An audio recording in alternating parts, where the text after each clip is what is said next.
Welcome to another episode of Tell It to the World. Now today we're out here mingling with the people, speaking on the topic of the death threats against Donald Trump and the increased civil unrest in society today that is leading us into the second coming of Jesus Christ. Now, of course, we're handing out the great controversy, the National Sunday Law, the Sabbath track, and Radiant Living. So stay tuned. So Katie, have you heard about the celebrities making death threats to Donald Trump? I have not, no.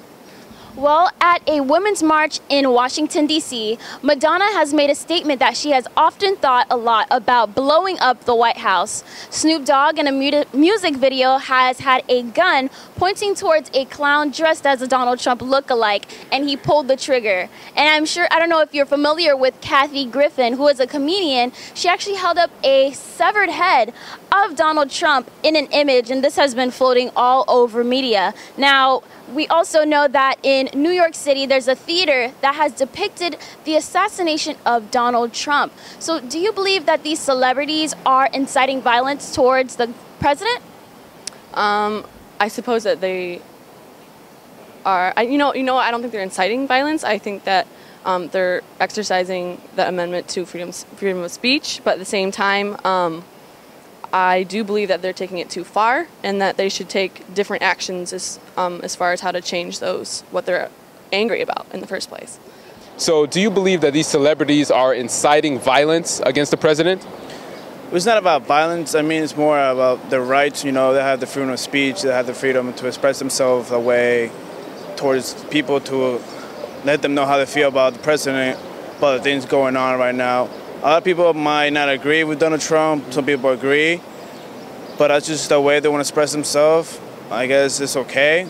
But I guess for some views, it's too much. For some views, it's kind of okay. Which for me, it really doesn't bother me. Because again, if that's the way they want to express themselves, right, that's on them. But for them, it should be like professional. I think they're just speaking their opinion. However, I think it could do it in a more rational way. But some things are gotten worse than the others. But in terms of what they're doing, I guess it's sort of allowed. But I think the extremes, such as that, it depends on who you are, I guess. But I think they should maybe tone it down. But it seems to be okay to me. Everyone else is doing things, so. So when you said it depends on who you are, it depends if you're a celebrity or just a common citizen? I think when you're a celebrity, you have the power to influence other people. So I think, yeah. Now, Hunter, what's interesting is that according to the Daily Mail, it's a news source online, they stated that this man, Zachary Benson, he is facing a 5-year jail sentence if he is convicted because he sent out a tweet stating that his life goal is to kill the president, Donald Trump. And so on one side, people are saying these people have their right to exercise the freedom of speech. And on the other side, people are saying freedom of speech has limits. So do you believe freedom of speech should have limits? It's kind of a gray area, I guess, in terms of what you're saying. I think it should have some limits, but it should be less regulated than people are saying, in terms of that's kind of unfair to one guy who's getting a sentence, and meanwhile Kathy Griffin can do whatever she wants. So I think there needs to be if there is going to be a limit, it needs to be explained thoroughly, so clearly, I guess.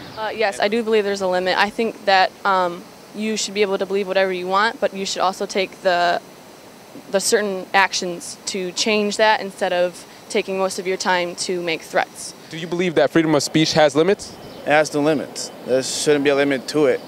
Because same thing as Donald Trump tweets about stuff, feminist stuff, we can do the same thing. Just because he's the president doesn't mean we can do it either. You know, we put you there in the White House. That's the thing. So as we put you in the White House, we could do it the right way to take you out of the White House by not having to do it with violence or tweets or pictures like that. It's the crazy world, though. So do you believe that freedom of speech and expression should have limits, Clara? It should have some type of limit. You know, you shouldn't be walking around saying, I'm going to kill somebody. But that's how some people, I guess, express themselves. People don't know how to express themselves besides violence. And that's our problem with our society. Everything relies on violence. Gun violence, they're saying guns are illegal, guns are bad, but everyone pretty much has a license for a gun. So it's very contradicting. So the fact that that they're saying that yeah, freedom of speech is it should be still legalized, and still everyone should practice it, but there should be a limit, because, you know, we are looking to our future, and if our kids see that, that's not a good example for our kids. That's not a good example for anybody in any other religion, any other country, because we wouldn't want to be treated like that. And who would want to be treated like that? Now, as we look back into history, we know that the French Revolution, the same seeds of violence and protest and anger were all planted into the minds of the common people. The civilians actually rose up in protest against their leaders, and that resulted in bloodshed. That led to the French Revolution, and there was just blood everywhere. Such a great massacre.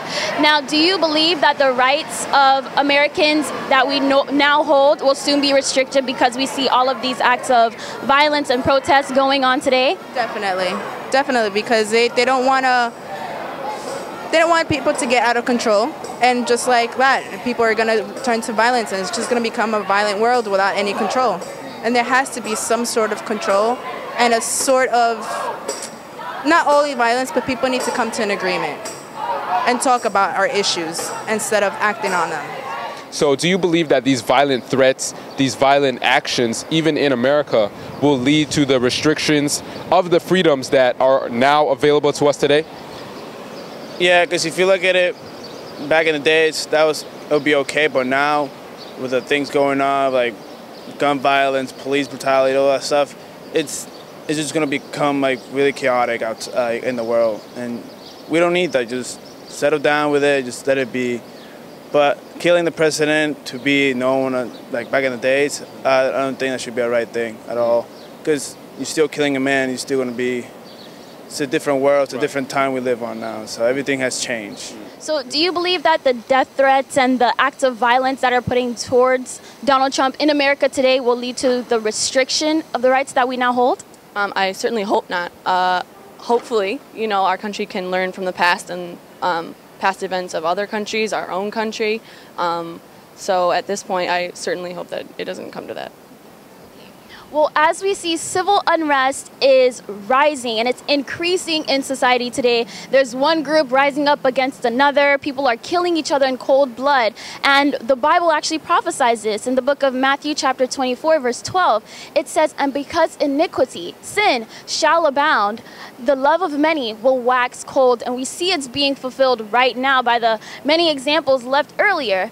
Now, Katie, what we're going to do is actually leave you with an article that speaks more about the violent acts towards Donald Trump and a gift that shows how history is being repeated. Do you have any last comments? No, not at this point. Thank you very much. Thank you so much, Katie. Great interview. Nice to meet you. Nice to meet you. So do you believe that these violent threats, these violent acts, even in America, will lead to the restriction of the rights that we now have? I don't think so as of right now. I mean, if things continue the way they are, with people continuing to be pissed off constantly, I don't know. It's hard to say, but I think in today's society, it's not a threat of violence in terms of something as serious as what happened in history. I think we try to learn from history, so hopefully not. I think, I don't know, yeah. And we do have to learn from history. If not, history will be repeated. And what's interesting is that as we see the increasing civil unrest and that people are angry with other groups of people, in Matthew 24 and verse 12 in the Bible, it tells us, "And because iniquity or sin shall abound, the love of many shall wax cold." And what that means is that people would even be to the point where they can kill someone and not even have remorse for it. And so what we have for you today, Hunter, we're going to leave you with an article that speaks about this subject and a gift showing how history is being repeated. That verse in the Bible shows us we're one step closer to the second coming of Jesus Christ. Any other comments? No, thank you. Appreciate it. All right. Take it easy. Thank you so much for tuning in to another episode of Tell It to the World. Now, don't forget to share this information with others as we see Christ is very soon to come. We want to encourage others to get ready and stay faithful as well. Now, don't forget to follow us on Twitter, Instagram, and like us on Facebook. Until next time.